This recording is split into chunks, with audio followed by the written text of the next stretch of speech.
Hello, thank you for joining us on this CalJOBS training video. This is Jessica Gomez here at SETA, and today we will be learning how to create an individual in the CalJOBS system.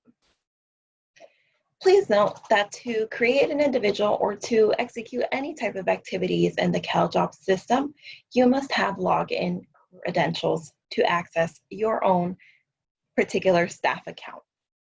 Any youth program provider may request a CalJOBS login and password by contacting the SACWorks team at sacworksupport@seta.net. Please note that there are two ways that a client or a user can be created in the CalJOBS system. The first one being that a client can self-register. In order for a client to self-register, they must visit the CalJOBS website and select Register New User. From there, they will get a series of screens that requires them to input their own personal demographic information. And once they have completed all the screens, the system will create a user account for them. There is also a second way that a user can be created in the CalJOBS system, and that is to have a staff member such as a WIOA youth provider, case manager, create them in the system. If you choose to do the latter, you will need to ensure that you have the CalJOBS registration youth addendum with you so that you have the youth's demographic information and other information relevant to their person with you in order to answer the questions on the screens that appear during the registration and creation process. If you are going to be creating an individual yourself, you will need to first log into your CalJOBS account and head over to the left-hand side of the page to manage individuals.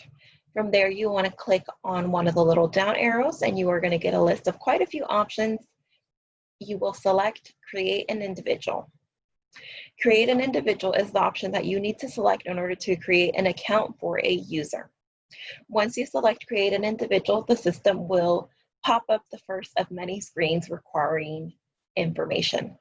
The system will require the creation of a username.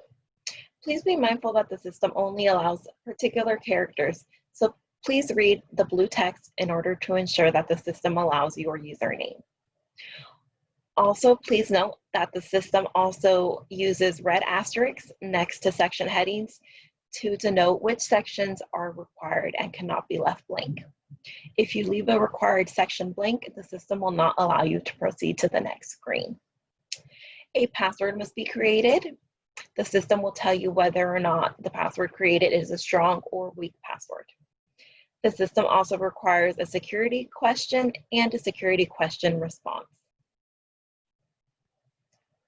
The CalJOBS system requires a first name and a last name be entered into the system.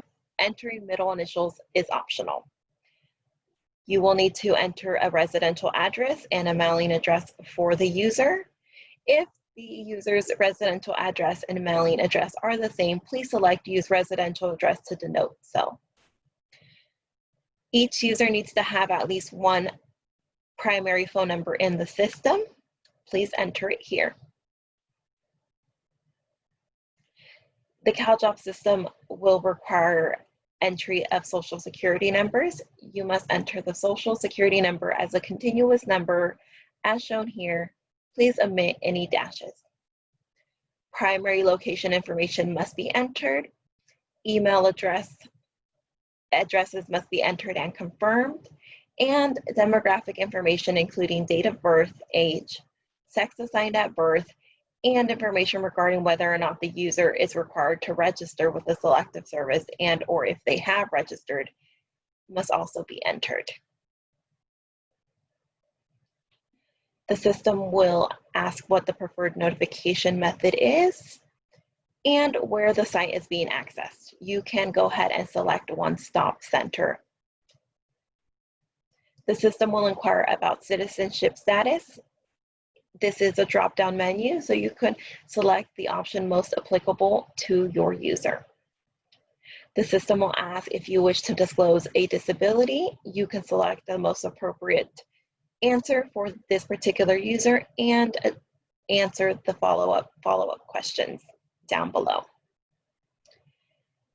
Because the WDD Youth programs has two main focuses, serving in-school youth and out-of-school youth, the system also asks about the user's highest education level obtained and whether or not they are attending school.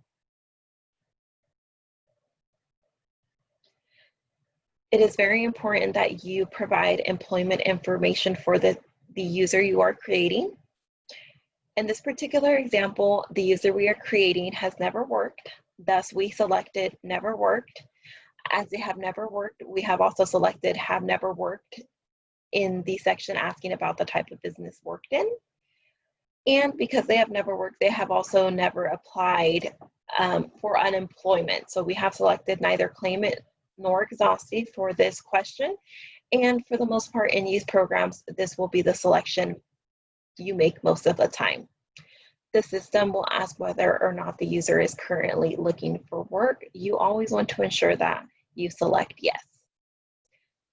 CalJOBS will ask if this particular youth user client has separated from the military and or if they have worked as a farm worker in the last 12 months. Please make the proper selections. The system also requires a desired job title and a job occupation to be selected for each user created. You may check in with your client to see what is their desired job title, or as a youth provider, you can note a job title that relates to your WEX placement sites. So for example, if you are a WDD youth provider and you know that your particular agency has placed youth in office settings in the past and will most likely do so in the future, you can select a title similar to the roles that students complete when they are doing WEX. In this example, we have selected administrative assistant as the job title, and as the job occupation, we have selected executive secretaries and executive administrative assistants.